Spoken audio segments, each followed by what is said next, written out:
9월 4일 저녁 방송을 시작하겠습니다.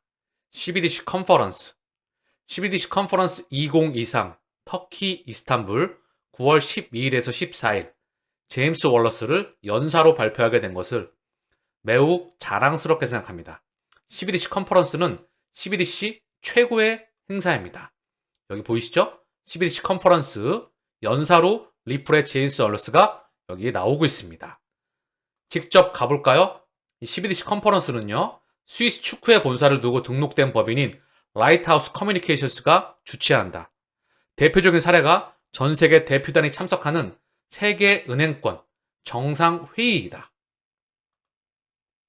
여기 자문위원회를 보게 되면요, 나이지리아 중앙은행, 가나은행, 스탠다드 차타드가 참여를 하고 있고요. 파트너사를 보시게 되면 골드 파트너의 아마존 웹 서비스, 기자계 네버리언트, 그리고 리플이 참여합니다. 밑에 보시면 또 R3가 참여하고요. 디지털 유로 어소시에이션이 참여를 하고 있습니다. 시간을 보게 되면 12, 13, 14 쭉 일정인데요. 전 세계 CBDC와 직접적으로 많은 인프라를 깔아나가고 있는 핵심 업체가 다 참여하고 있습니다. 보시면 기자계 네버리언트, 리플, 제임스 월러스, 그리고 브렛 몰린, 디지털 유로 협회, 나이지리아 중앙은행, 가나은행, 바하마 중앙은행, 스탠다드 차타드, 영국은행, 노르웨이, 자메이카, 바하마, IMF, 가나, 태국, IMF, 세계경제포럼, BIS, 국제결제은행, 기자계 데모리언트, 다시 한번 리플의 브렛 몰린, R3, 카자흐스탄 국가지불공사, 이스라엘은행, 독일은행협회, 홍콩통화청, 홍콩중앙은행이죠. 자, 그리고 방크 드 프랑스, 프랑스 중앙은행, 이스라엘은행, 다시 한번 제임스 월러스 리플, 세계경제포럼, IMF, R3, 캐나다은행, 디지털 유로협회.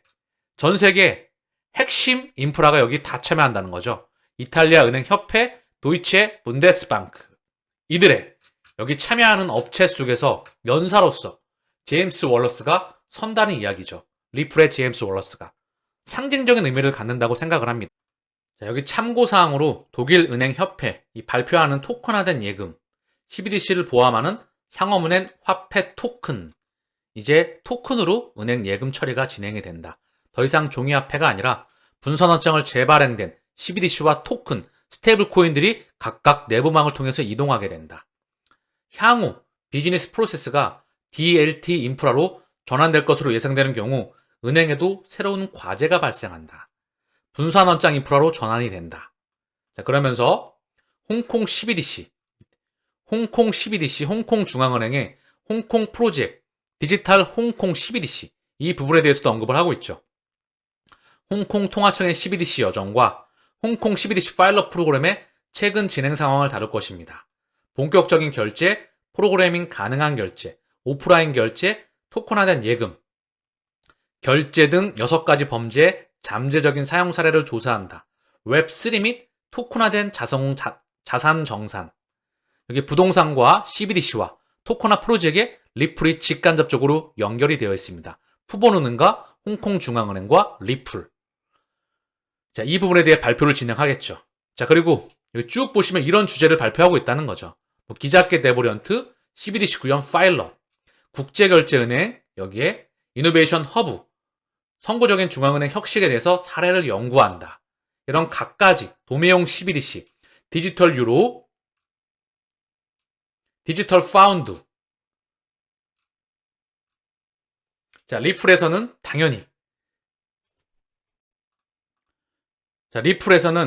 당연히 CBDC 또는 스테이블 코인을 발행, 관리, 거래, 상환, 파기하기 위한 리플의 새로운 CBDC 플랫폼에 대해 들어보세요. 리플 전문가는 리플 CBDC 플랫폼의 이점과 데모를 선보일 것입니다. 리플의 본 모습을 공식적으로 수면 위로 드러내고 있다. 상징적인 의미를 갖고요. 전 세계 CBDC에 중요한 역할을 가지고 있는 대부분의 참여자가 여기 다 참여하고 있고요. 다시 한번 리플의 제임스 월러스가 연사로 여기 참여를 합니다. 연사로 발표하게 된 것을 매우 자랑스럽게 생각합니다.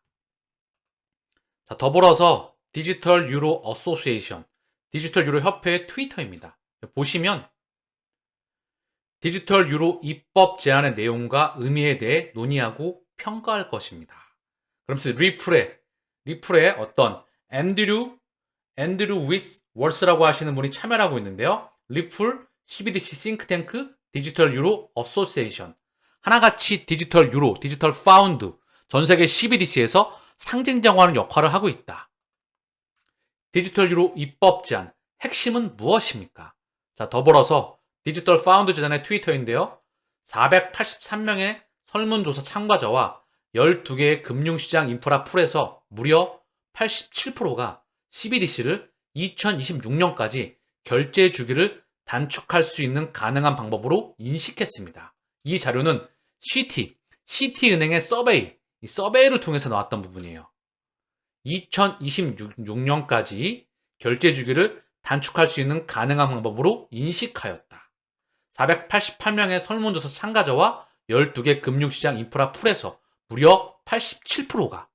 자, 그러면서 디지털 파운드 재단에서 엑시스뱅크, 인도의 거대 은행 중에 하나이죠. 엑시스뱅크를 통해서 확립된 UPI QR코드를 통해 결제의 디지털 루피를 쉽게 활용할 수 있도록 하는 것을 목표로 합니다.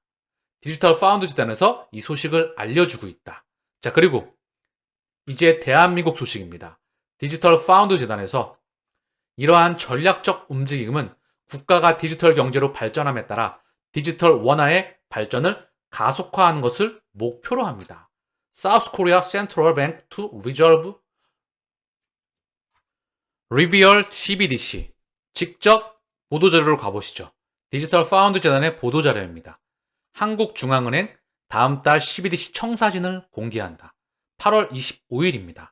9월에 CBDC 청사진을 공개한다. 이 소식을 디지털 파운드 재단에서 알려주고 있습니다. 한국의 중앙은행은 한국은행인 다가오는 9월에 CBDC에 대한 종합계획을 도입할 준비를 갖추고 있습니다. 이러한 전략적 움직임은 국가가 디지털 경제로 발전함에 따라 디지털 원화의 발전을 가속화하는 것을 목표로 합니다.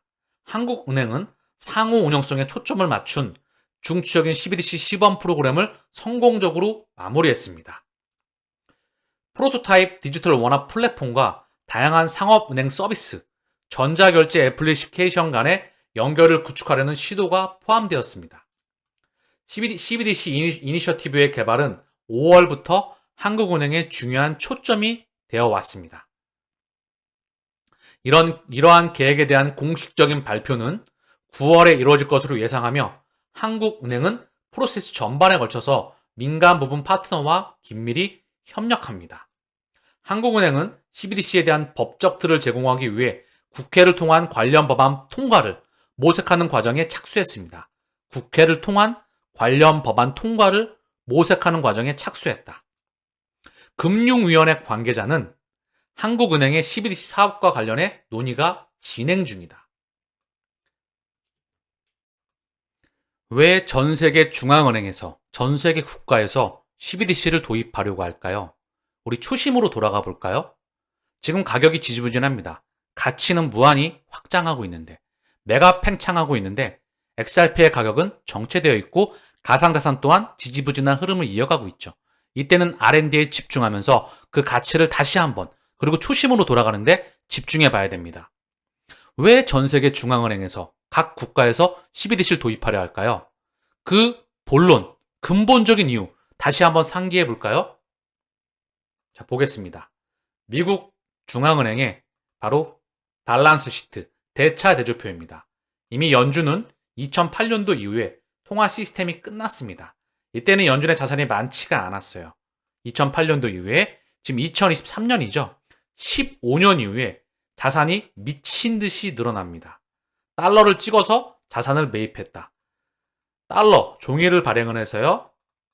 뭘 매입했냐? 미국 국채, 여기까지는 괜찮지요.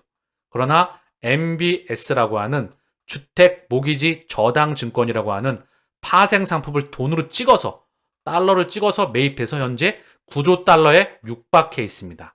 천문학적으로 자금이 늘어져 있었죠. 자, 8조 근방이네요. 8조 달러. 9조 달러에 육박했다가 찔끔 줄였지만 다시 이게 늘어날 수밖에 없겠지요. 통화 시스템이 끝난다는 것을 의미합니다. 여기에 더불어서 전 세계 각 국가의 부채들입니다. 지금도 계속 늘어나고 있죠. 미국, 중국, 일본, 독일, 영국, 인도, 프랑스, 이탈리아, 브라질, 캐나다. 여기 대한민국 또한 있죠. 계속해서 천문학적인 부채가 늘어나고 있습니다.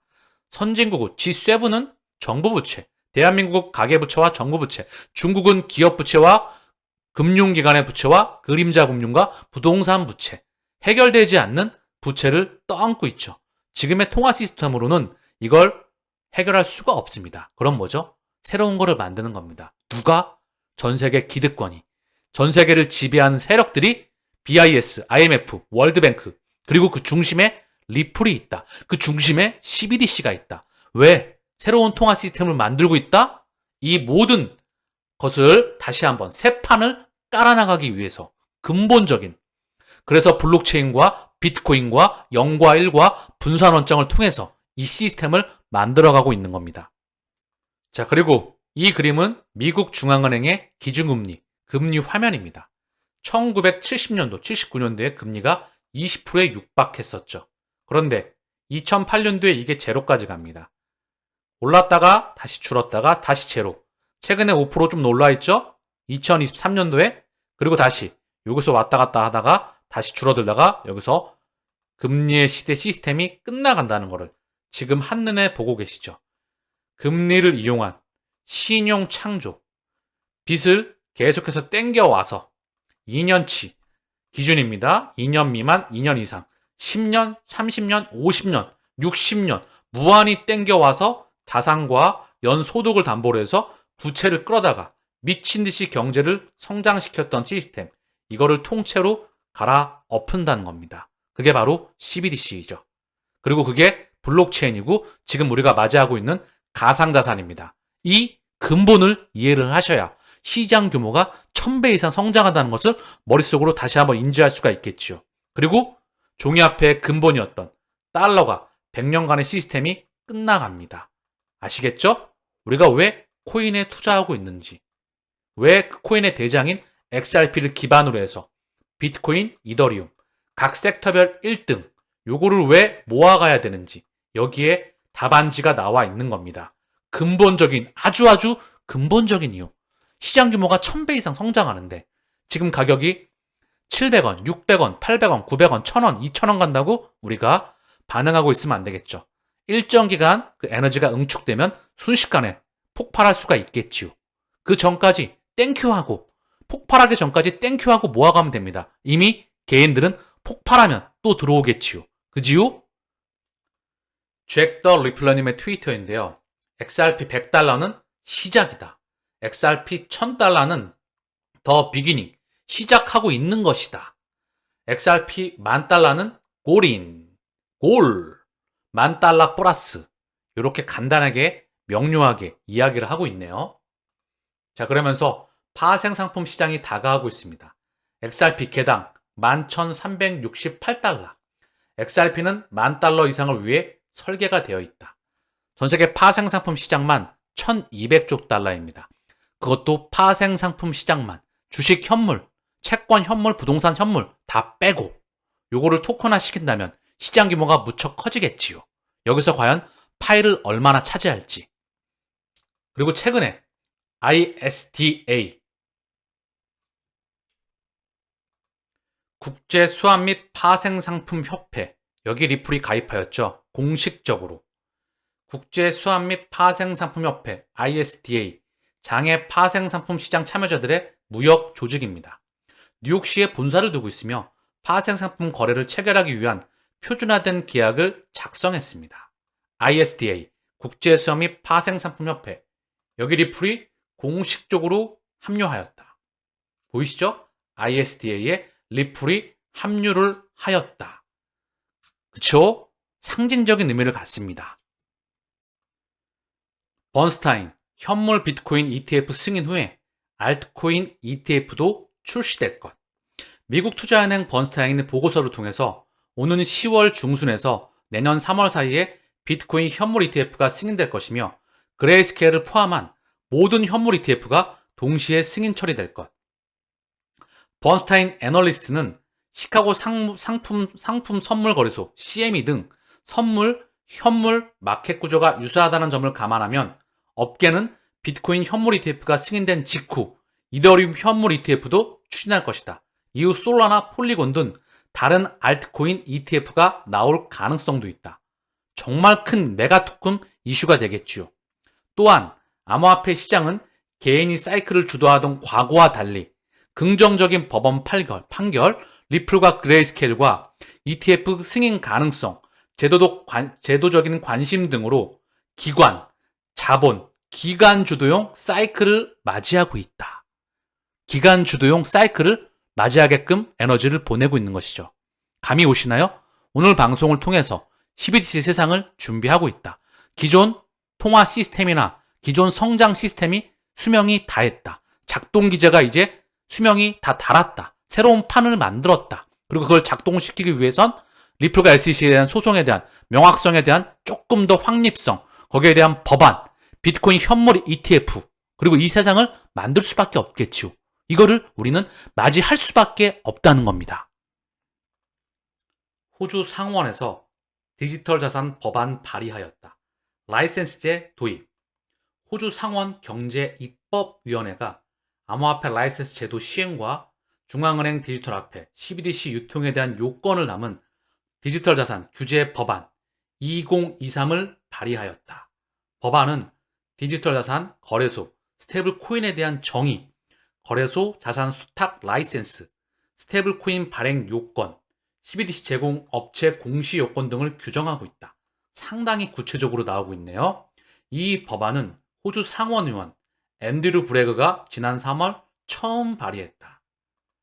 호주 의회입니다. 디지털 자산 시장 규제 법안 2023. 디지털 자산 교환, 디지털 자산 보관 서비스 및 스테이블코인 발행을 위한 프레임워크 제공, 지정된 CBDC와 관련하여서 승인된 예금 기관이 특정 보고 요구사항을 준수하도록 요구합니다. 디지털 자산 및 지정된 중앙은행 디지털 통화와 관련된 활동 규제와 관련해서 기업 및 금융 서비스에 관한 의회 합동위원회에 추가 임무를 제공합니다. 구체적으로 상당히 호주 또한 진행이 되고 있습니다. 왜 그럴까요? 다시 한번 오늘 방송을 마치면서 말씀을 드립니다. 지난 100여 년이 넘는 통화 시스템과 경제 성장 시스템, 실물 경제, 금융 경제, 여기에 돈을 공급했죠. 통화 시스템을 통해서 빚을 미친 듯이 끌어와서 경제를 성장시켰던 그 시스템을 통째로 바꾸는 겁니다. 왜? 수명이 다했기 때문에. 그럼 귀에 꽂히게 다시 한번 기억하시죠. 전 세계 CBDC의 세상이 도래하면 어떤 세상이 온다? 리플과 XRP의 세상이 도래함을 의미합니다. 그 끝은 누구도 모릅니다. 아시겠죠? 오늘 방송은 여기서 마치겠습니다. 감사합니다.